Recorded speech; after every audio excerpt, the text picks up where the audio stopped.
It's been a very difficult week in Israel for several reasons, one of which in particular resonates with a key message from this week's Torah reading.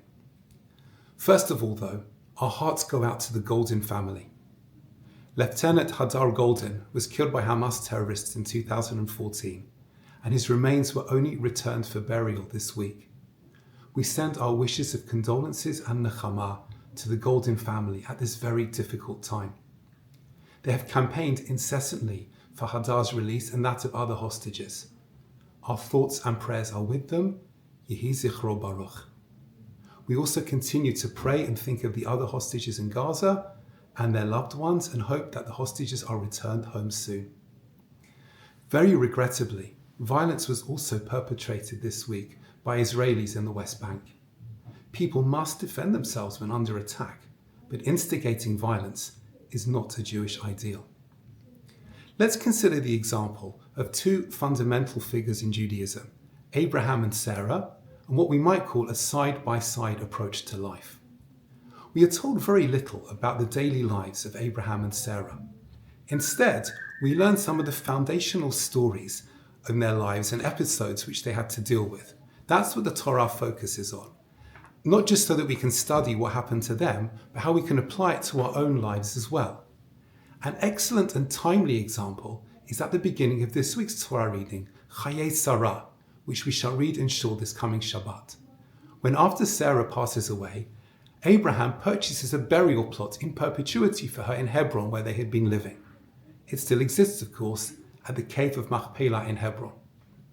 The Torah emphasizes that Abraham purchased it, even though as a strong and respected local leader, even called a prince of God by his Hittite neighbors with whom he negotiated, he could have seized the land or taken it for nothing, since God had promised it to him. Yet nonetheless, he refused to do so and purchased the burial plot instead. 4 words in particular stand out in Abraham's request to buy a burial plot for Sarah. Ger v'toshav anochi imachem. That's the Hebrew text in the Bible. I am simultaneously both somebody from another place and someone who is resident with you. The key words here are with you. We live together here, even with the differences between us. Words which echoed in our times by the late Rabbi Sachs, who described a side-by-side approach to interfaith relations. We are distinct, but we stand next to each other, rather than facing each other in a less cohesive way. It was therefore with great sadness that we read this week of the violence in the West Bank instigated by a group of Israeli citizens against Palestinian residents. Violence which has been strongly condemned by the Israeli President Yitzhak Herzog, rabbinic leaders, the IDF Chief of Staff, and Israeli heads of the regional council where the violence took place.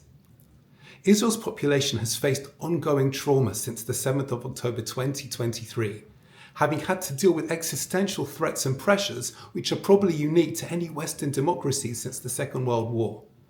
Whilst running a country in a usual way is impossible in such circumstances, the violence that has taken place in the West Bank is alien to Jewish values, betrays the people it purports to represent, and has crossed lines that cannot be crossed.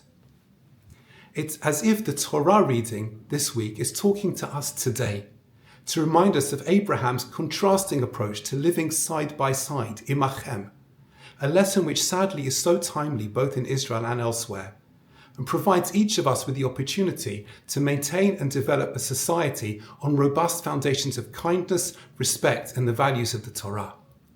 We wish a speedy and full recovery, physically and materially, to those who have been hurt, and pray that God blesses Israelis, Palestinians, and people all over the world with the capabilities to make and sustain peace.